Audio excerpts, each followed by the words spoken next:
Chicago is a rock and roll band formed in 1967. The emphasis is on the horn section. They love R&B.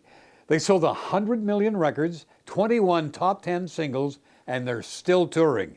This interview with them I conducted in 2012. Robert, did you ever imagine that you would be continuing with the band after all these years? It's amazing. It is amazing. We were all young and, full of pea and vinegar as when we started out, and none of us really thought that music would be our lives. No, I know. When I started to play rock and roll back in the 50s, everybody thought it was a hula hoop. It'll fade. I even have an interview with Buddy Holly where I say, and this is October 1957. I said, Buddy, how long do you think rock and roll will last? He said, oh, maybe to Christmas, not much after. It's a great line. From day one with this band, you've been a writer. Yes. Yeah. Quite by accident, the first album had, this LP, when you opened the LP, there were individual pictures of all the guys in the band. My picture happened to be the biggest, and it didn't mean anything because we were all, there was no leader, and there still is no leader. Interesting. We just sort of muddle through. But I did happen to write the majority of the songs on the first album, so a lot of the responsibility of talking to people such as yourself fell to me. But as it turned out, being a writer is really what I do. I just happen to play keyboards and I just happen to sing, but the thing that I really do well is write songs. A lot of DJs were with the advent of FM. You could play longer cuts, and you guys adapted to that. Yeah, I mean that was definitely that era of rock music when really the bands and the artists could really do anything, and everybody at the record companies was very young and very sort of pro new music, and that was just sort of what was going on in the late 60s, early 70s, were longer cuts, and thank God for FM radio. Oh yeah, they let those LPs play it. They let them go the whole side. But they were masterpieces when you think about it, and everything used to have to be condensed to 2.5 minutes. Yeah. I remember the tour you did with Earth, Wind and Fire. Yes. And you think you might do that again? Well, we've done it for 3 years. We did it 2004, 2005, and again I think it was 2009. Yes, 9 is the last one. And we still, we still see those guys, whenever we're in the same town. Actually, we were just in LA playing an event, and we came into the dressing room, and 3 of the guys from Earth, Wind & Fire just dropped by to say hi because they were going to play the next night. It was Las Vegas, actually. So there's always that possibility. We know the dynamic totally works. We know the audience loves it. We know how to do it. We really had to rehearse quite a bit before that very first tour. And it was so much fun and such a great evening of music for the audience. They will probably do it again. It must make you feel good because you have a following. That's we do have a following. Yeah. We're very blessed. Yeah.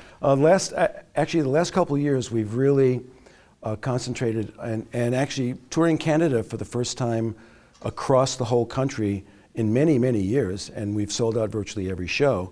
But the last few years we've been concentrating on touring abroad, and what we're finding is that we do have a following, and it's actually worldwide. And we kind of forgot that for a while. We sort of, we brought our borders in a little too tight. Is it a difficult thing to have such a large aggregate? I mean, this is what, in a lot of ways, hurt the big band era. Because of the travel and everything. How do you handle that? We've sort of we started with the buses in the mid '80s, right. And it was quite a shock after being spoiled rock stars and flying around all over the world in private planes. But it actually is a really fun way to go. We started out with one smoking bus and one non-smoking bus, but now they're both non-smoking buses. Of course. They've seen the light. And what it's enabled us to do, those of us who have kids, since my kids were very small in the 80s, I was able to bring each one of them on tour with us for some period of the tour. And all the guys have done some version of that over the years. So our kids have grown up being very familiar with what Dad does for a living, what it looks like, where they go, what to do, what the people are like. Yeah. It's had benefits we didn't expect. Oh, good. So we've learned how to travel. It's more economically feasible. It's slightly greener. and we continue that way. And one thing I've always wanted to ask you, 5 decades of having #1 albums, unprecedented. You're the #1 American group for that. Nobody expected it. You know, we're very proud of our body of work. You know, we're just very grateful for all the success we've had. I wonder if we can make it 6 decades We're with gonna- a new one. I have no intention. You know, Tony Bennett's my role model. Yes. You know, he's still going strong. He just won another Grammy. So if we can be like Tony, we'll be happy. He was here 3 weeks ago. He's such an inspiration. Sure. And not a bad pool player either. Oh, I was no, I playing didn't- snooker with him in the other room. I didn't know that. Thanks for the warning. Anyway, Robert, I thank you for this. The horn sound that you guys have got, that was one thing I never asked you last time.